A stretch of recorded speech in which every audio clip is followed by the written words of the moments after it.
Right. So today we are going to look at the um, Napoleon's domestic policy. I think yesterday we did the rise, right? So today we are going to look at Napoleon's domestic policy. What is Napoleon's domestic policy? We are simply looking at what he did for France. But what you have to understand is whether it's advanced level Cambridge, A level Cambridge, or advanced level Zimsek, what you have to note is most of the questions want you to explain whether or not Napoleon made the people of France happy. Remember, this is a leader coming after a tumultuous situation, coming after 10 years of a revolution. So will be most of the questions demand you to show those two sides. Was Napoleon able to fulfill the gains of the revolution? Like what Dr. Agadaram says, Napoleon was the child or the son of the revolution, right? Did he give France what they revolted for? You know, in simpler terms, akafadza vanhu mufrance here kana kuti haana, right? Yes. So what were his aims to console? So when we are dealing with each and every aspect of every policy, because I'm going to partition this lesson into two, right? There is part one today, then part two tomorrow. Right? Then we can have a question on it, I think on Friday. So let us start by looking at the aims of Napoleon's reforms. Number one, he wanted to consolidate his position in France as the emperor, to institute what we call benevolent despotism, meaning to have policies which benefit the people. So benevolent despotism is sort of an oxymoron, right? Yes. Because a despot is a leader who rules with an iron fist. Like a leader who wants to rule for life, but at the same time is also benevolent. The word benevolent means what? What is the simple definition of the word benevolent? Yes? Kind. Yes, benevolent means kind. That this person is a dictator, but is a kind dictator. Right. So the peace at Amiens with the British in 1802 gave Napoleon a breathing space to reorganize France. So let us start with the consulate of 1800. So after the success of the coup d'etat of 18 Brumaire, the directory was abolished and Napoleon got into the power. But the deal they had with those directors was to form what they call the consulate. This was a system in which the government was run by three people. So the three people who were appointed were namely Napoleon, Abesius, and Roger Ducos. So there were three of them. But Napoleon made himself the first consul. Of these three, Napoleon was the first consul and the most important one. What evidence is there, or which pieces of evidence are there to prove that he was the most important? He was the one who was responsible for appointing all the chief officials of the state, both the military and the civil. He had the right to make war and peace. He alone, he could propose laws which were to be drafted by a special council of state and then submitted to the legislative body, which was to vote without discussion. So, historian Peacock asseverates that Bonaparte could appoint all the local officials who became completely the servants of the government of Napoleon, and he also had the power to appoint the prefects of the departments, sub-prefects of the arrondissements, and mayors of the commune. So you find out that if you analyze this, we will get to the bottom of the fact that Napoleon was an absolute ruler, since all the government was centralized in Paris under the direct control of the first consul. So Napoleon, he had all the most important powers and was in charge in almost everything in France, thus making him a dictator. So the other two consuls were just rubber stamps. They were simply rubber stamps. Napoleon. Of course, he tried to be democratic by introducing a system of voting for some laws. But this can not nullify his dictatorship, since the voting was on list of candidates already prepared by the government. Vacho vanenge vari kuvoterwa vanenge vakatoappointwa kare naNapoleon, which means handi panoitwa mavotes akaita sekuti macompetition. Zvangofani kuti inini ndiri leader, then vana vangu ndovati vapinde my-elections. Obvious, one wacho akangowina ingori win kwandiri futi ndizvo, because vanhu vangu vese uri kubata sense yacho. Yes, he was the one who appointed everyone. So even if they would get into any election, the winner, whether you won or you lost, you all belong to him. Right. So let us look at what he did in the local governance. Napoleon was very successful in reorganizing the local government to such an extent that his local government became the basis of modern French system.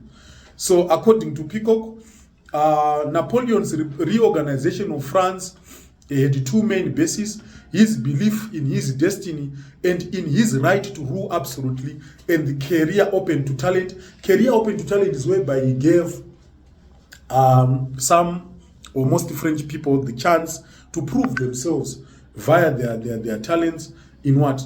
In France. So so this principle made his local governance to be viable. Why? Because people were competing to showcase their talents. So through that competing to showcase the talent that you have, it contributed to the development or the progress of the country. So Napoleon kept the division of France into departments, but he created a new subdivision called the arrondissements. Those arrondissements replaced the districts. So the leading official in each division or subdivision was appointed directly or indirectly by the central government. So local councils continued to be elected, but their powers were largely advisory. So the Concordat, he also came up with the Concordat, which is very important. You cannot talk about the domestic policy of Napoleon without mentioning the Concordat Treaty of 1801. So this was an agreement between Napoleon and the Catholics, and through this agreement, Napoleon hoped to reconcile with the church that had been alienated from the state. So Dennis Richards argues that Napoleon signed the Concordat so as to please the peasants and to end religious conflicts. Because in politics is also a game of numbers. Whenever you are politicians, you need a lot of people to support you. So you have to come up with the policies which are pro-people, which can help you to get support from as many people as possible. You know, there were some like divisions which were created by the Hebetists, right, during the Reign of Terror, and which saw the disintegration of the Christian fabric in France, right? So the people were separated from their beloved Roman Catholic Church. So Napoleon, since he wanted support from the masses, he had to mend that relationship between the people and the church. So he also welcomed all those who supported him, but his opponents were ruthlessly suppressed. So the laws against the emigres were slowly relaxed, and all except unrepentant royalists were allowed to return to France. So during the revolutionary era, under the agreement of the Catholics, religion was made the official state religion that was granted the control of education. So the bishops were to appoint the parish clergy with the approval of the government. In return, the church recognizes the sale of the church land to the peasants. So Napoleon hoped that this arrangement would heal the breach with the Pope and the priesthood caused by the civil coercion of the clergy. Not only the activities of the Hebetists in the convention, but if you talk of the civil coercion of the clergy, that's when the church was disturbed. It was further disturbed by the what? By the convention, by the Hebetists. So it was now the duty of Napoleon in trying to reconcile, So, furthermore, Napoleon viewed a church as a valuable and essential support to his power. He used to say religion is the cement of the social order. Kuti mu society kuti mutu wene order munofanira kunga muine chi? Muine religion. Because religion inenge makakudzoreredza kwainoita vanhu. Uri babata. Don't undermine the role of religion. Panenge kurasika kwanongochitoita semunhu, but nenyaya yekuti unoenda kuchechika zvinoparidzwa kuchechi ikoko zvinogona kutombokudzoreredzawo kuti uite munhu kwayo. So in one way or the other, religion is fine in the society, although I'm not a religious person. But what I can say is religion also plays a pivotal role, even in the prisons. It helps to rehabilitate the people, and it also brings sobriety, and peace in the society. So he also realized that the church had behind it a vast majority of the peasants whose loyalty he needed the most. So under this treaty, Catholicism was recognized as the religion of France's rulers and of the majority of the Frenchmen. However, other religions were not forbidden. So the French state was to choose the bishops who will be installed by the Pope. The state will also pay the clergy and control the church. Urikona trick yacho ngeripo. Napoleon kuti akwanisa aida kuti anga asingadi futi kuti church ibve yaita muramba muru sezvayaita ancient regime, because pataitsanangura the church during the ancient regime, first state, second state, and third state, we usually said the church was like a state within a state.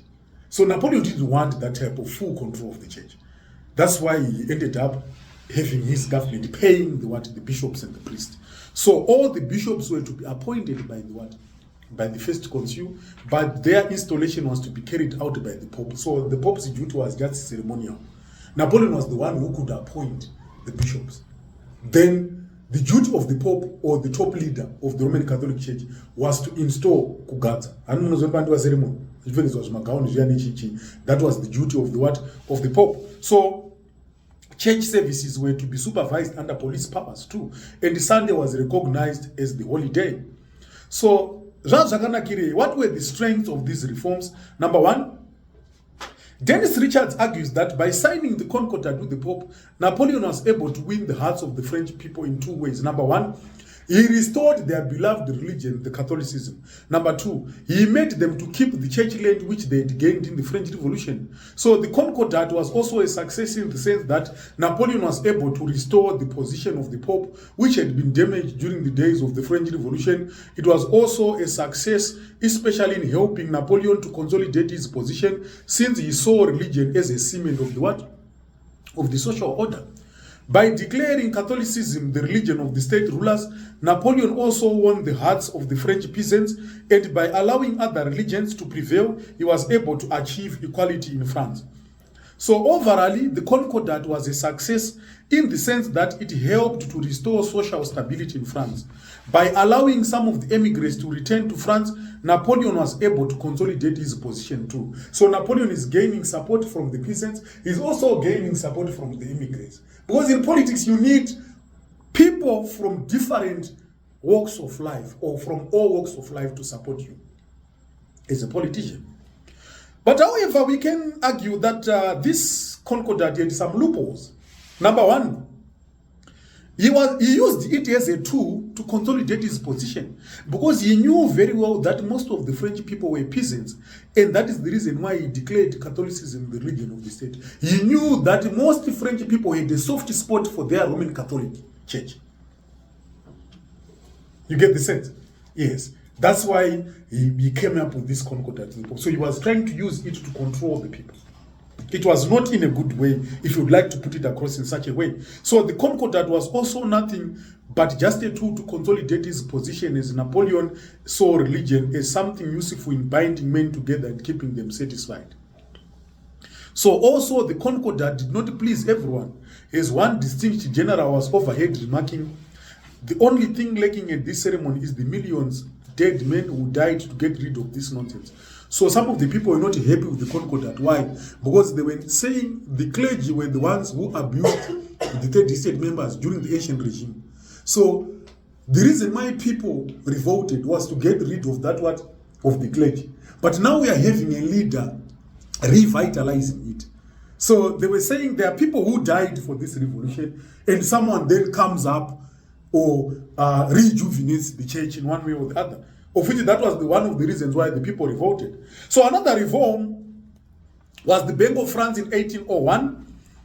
Another reform was the Bank of France in 1801. Napoleon created the Bank of France in order to maintain a stable currency based on gold. So through the creation of this bank, Napoleon won the support of all the business people. You get the sense?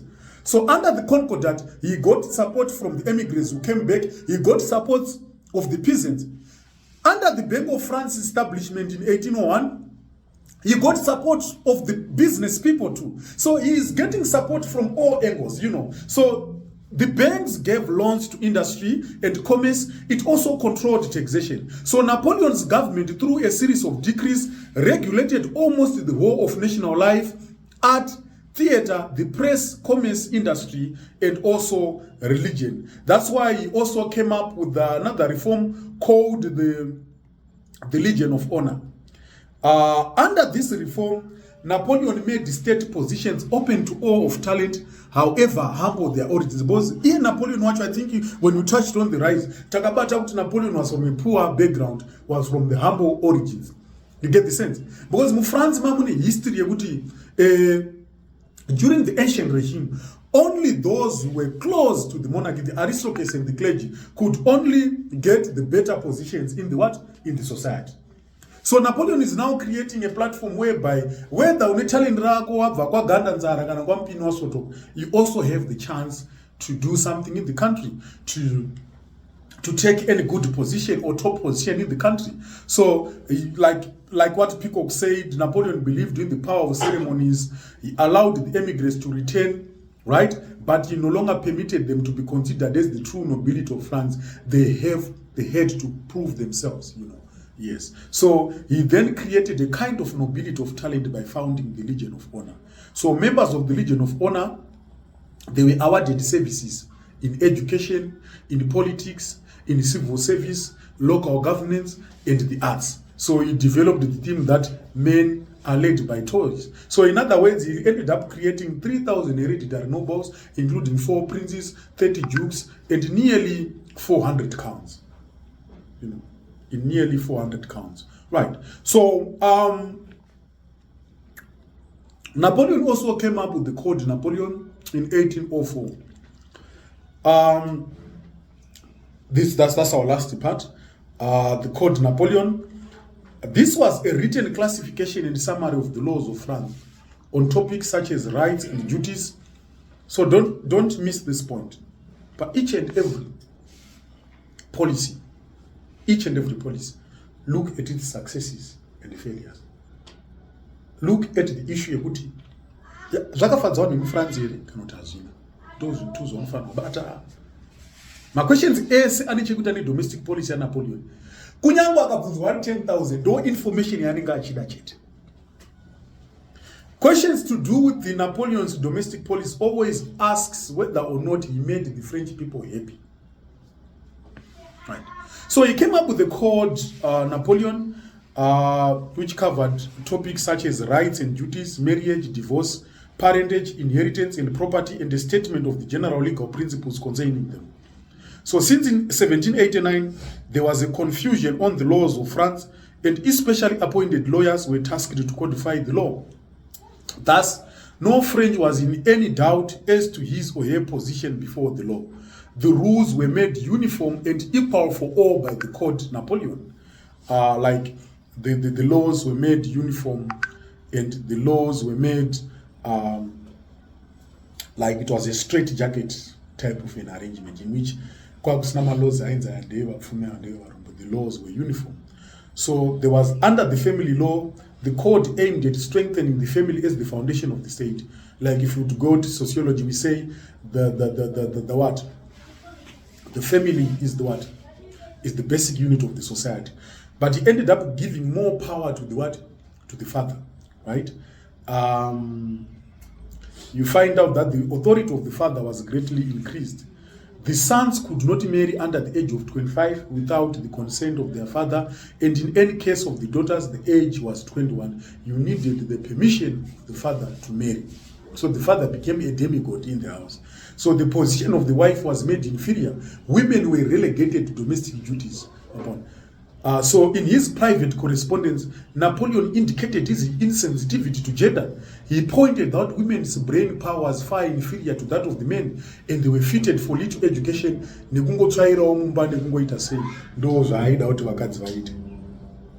So the court confirmed the legal equality of all male citizens. This helped to bring social cohesion and enabled the Frenchmen and others to understand the main principles underlying the laws. So there was also the issue of the trial, the public trial before a jury, like what they did in some parts of the French Revolution. The code was very successful to an extent that even up to now, many countries adopted it. So it had its fair share of strengths, like it managed to restore social order in France, since the code was crystal clear about the responsibility of the French people. It enabled the Frenchmen to understand the main principles underlying the laws. It confirmed the legal equality of all male citizens in France. However, it was anti-revolutionary because it trampled upon the principle of equality. Remember, in the French Revolution, we had our war cry. What does it say? Our war cry, revolutionary war cry. You know, equality, freedom, and fraternity. So you have trampled upon the principle of what? Of equality. So that was the weakness of the Code Napoleon. What our analysis? It's analysis. So he set up the code. Also gave more power to men, hence it looked down upon women. So, in other words, Napoleon proved to be gender blind. He gave so much power to the men, you know. Although it was generally good, but it gave so much power to the men. So that's it for today. So tomorrow we'll round up with other reforms, for the military reforms, censorship and propaganda, so that you can understand. But it's the same concept. But each and every policy or bata tarisa kunaka kwayo nekushata kwayo kunani kuma French ndizo was it disadvantageous or advantageous to the French people? Thank you.